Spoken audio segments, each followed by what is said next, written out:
he's going for his gun. What does that mean usually? Bit of a duel, shootout.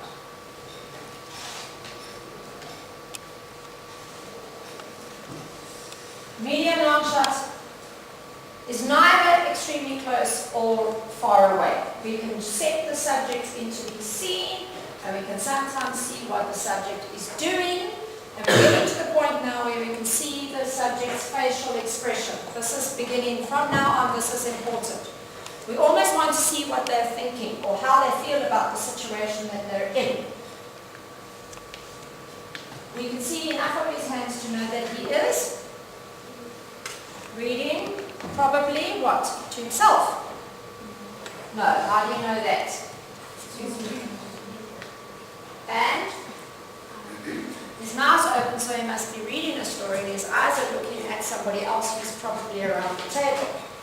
Ladies and gentlemen, directors have sleepless nights about shots like this.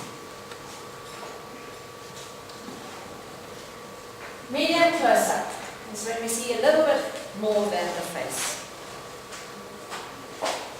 Right. This is when we begin to take serious note of the facial expressions, because they will tell us how the character feels about the situation that they are in. This is a very interesting photograph. I'll put it in here deliberately. That woman's name is Sharbut Gula. She is part of one of the most violent, she's a member of one of the most violent tribes in Afghanistan, the Pashtun tribe. And they say that the only time a Pashtun tribe member feels peace is when they're at war. They're a very warrior-like nation. Okay, now I'm talking about historically. I'm not talking about once America got involved. Right. Now, this photograph was taken 17 years ago. Right, and a photographer from National Geographic happened to be in her area, and he noticed it. Why would she have been particularly noticeable to him? Her eyes. We know Middle Eastern people to have generally had brown eyes, dark brown eyes. Hers are green, and they are striking, aren't they?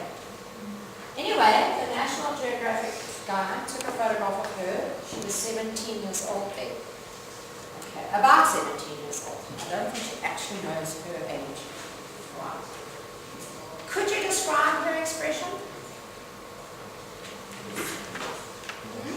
Serious. Oh, yeah. Serious, sad, or angry. That's how I'm okay for these things. Does she look a little bit startled, uncertain? You know that she had never been photographed before that photo was taken. And the next time she was photographed, 17 years later, no. No. I've lost a photograph. That's not good. Oh, you got to go Google her. Just Google girl with the green eyes, National Geographic. She made the cover of the National Geographic magazine. And the chap who took a photograph of her was so fascinated, he wanted 17 years later to go back and find her. And he did find her.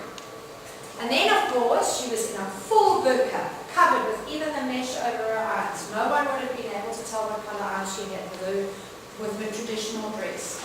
And he had to ask her, he found her, and he had to ask her husband's permission to take her photograph without her burqa on. So go and Google her this afternoon, and you'll see what she looks like now. And of course now, culturally, the context is completely different, because she had to ask permission from her husband to show her face, because women aren't allowed to in that area, and it's fascinating stuff. Right, close up. That is not Sharbut Gula.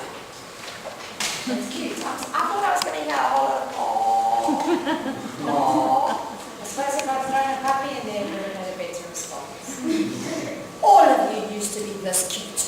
All of you used to be cute like this. Okay, there's a close-up. The subject is right there, head to shoulder. It draws us in. We're supposed to feel, oh, cute. And if you're a mother, you even feel more, oh, cute. And you want to squeeze its cheeks and give it a sloppy, sloppy kiss. Because it is so cute. You see that subject very, very slowly. Okay.